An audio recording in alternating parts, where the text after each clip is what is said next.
Hey, what's going on everyone? Welcome back to our YouTube channel. What we normally do on Fridays is we go through Bitcoin and Ethereum as well, and I'm going to share with you what levels I'm looking for, and if you have watched the previous videos, you could have already made some profit. We've got a pretty decent reaction here at one of our sell zones on Bitcoin, and exactly the same thing on Ethereum as well, right? We're going to have a look at that one in a second also. So looking at the 4-hour time frame here, we had this drop. We are already trading in a downtrend, a long-term downtrend, and we're expecting to see price continuing lower. So then we found out this sell area, and we said that we're going to be expecting for price to come and tap into this area, and that's where we would look to take sell positions eventually, right?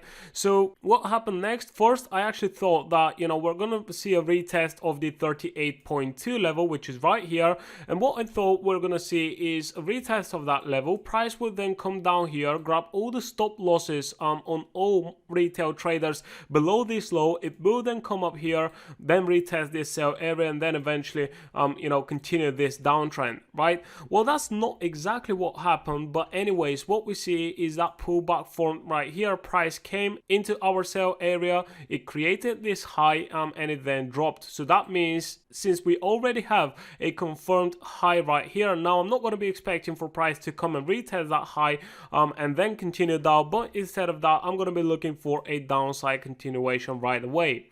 Okay, so for those of you who are holding some sell positions here, well done. Try to go break even if that's possible. If not, you can keep your positions open, because like I said, I am expecting that price will continue lower here on Bitcoin and on Ethereum as well.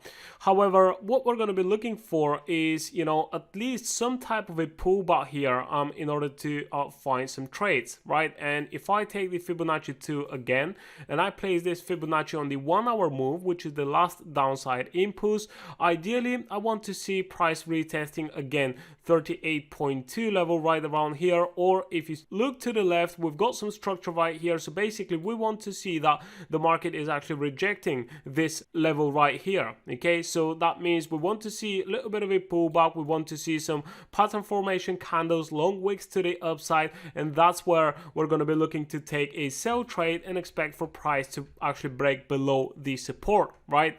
And when it comes to target levels, let me just clear that fib so we don't get confused. We can go up to the daily time frame, and what we're looking at is, like I said, this long-term downtrend that we're trading in, but we're taking the last impulse, and that's where I normally place my Fibonacci expansion to. All right, so for those of you who have been following our channel for a while, you know very well that I like to use Fibonacci retracement and expansion to identify my entry levels or zones, and also to identify my targets as well. So if we look at this last downside impulse on the daily time frame and we place that fib expansion right there, what we have next is obviously the level of 15,800, which is the first target, and then below that next we're gonna have the levels around 10k, just above $10,090, right? And that's where we're going to be looking to eventually collect profits as well. But this is the first one that I would normally pay attention to. Okay, it is quite far, and if we do manage to get an entry on the hourly time frame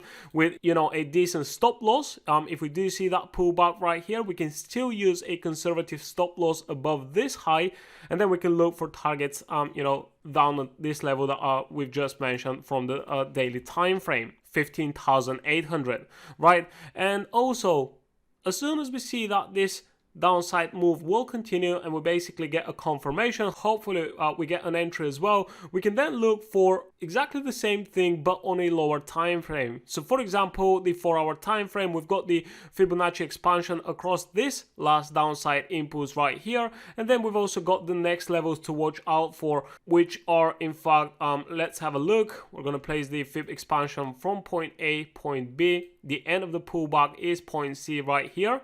Okay, let me just adjust that correctly. And then we've got the next levels to watch out for. That's 16,100 and eventually 12,000 as well, right? So make sure to write these levels down, put them on your chart and follow price action and see what it does next. We are in a downtrend, we're expecting a continuation, so that's where, you know, you should be placing your take profits as well. Like I said, the best entry would be on a pullback with stops just above this most recent high. That will make sense. And if you want to enter a trade right now, then you're pretty much looking at a setup which is around 1-to-1 risk to reward ratio with targets down here, stops above this high. And to me, to be honest, I try to avoid those setups. I'm always looking for positive risk to reward ratio. Okay, so let's move on to Ethereum and see what we can expect there. Again, this is a sell area which played out perfectly, as you can see, and it was already shared by us in our previous videos, our previous posts. So make sure to check out all the links in the description below this video and follow us on social media so you don't miss out trading opportunities just like this one. Again, we've got the first initial downside impulse right here. We've got the pullback. As you can see, I've already placed my Fibonacci expansion here as well, point A, B, and the end of the pullback is point C, and we're looking for the next target, right? Well, the first one, which is 1,400, is, you know, you can pretty much say that it's already been completed, right? We can already see price pretty much near that level, and so the next one would be 1,200 down to around 1,180, so pretty much around the 1,200 level. And right here is where I'm expecting to see price next on Ethereum, right? And if I have to be honest, I think we're gonna have a bigger downfall here on Ethereum rather than Bitcoin, you know, percentage wise. So we're gonna lose more percent here than on Bitcoin, and we could possibly see a cleaner move to the downside as well. So this is something else to watch out for if you are trading crypto actively, right?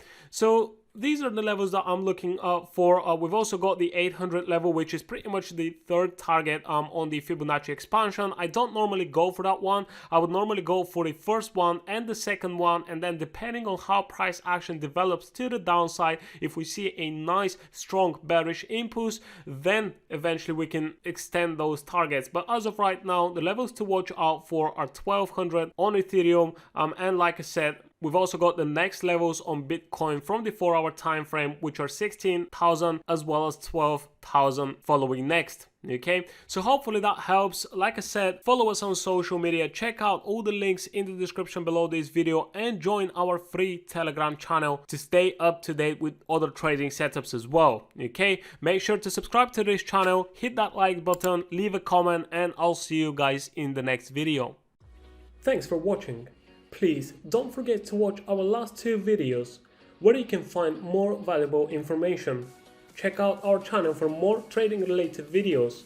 I wish you all a successful trading, and I'll see you next time.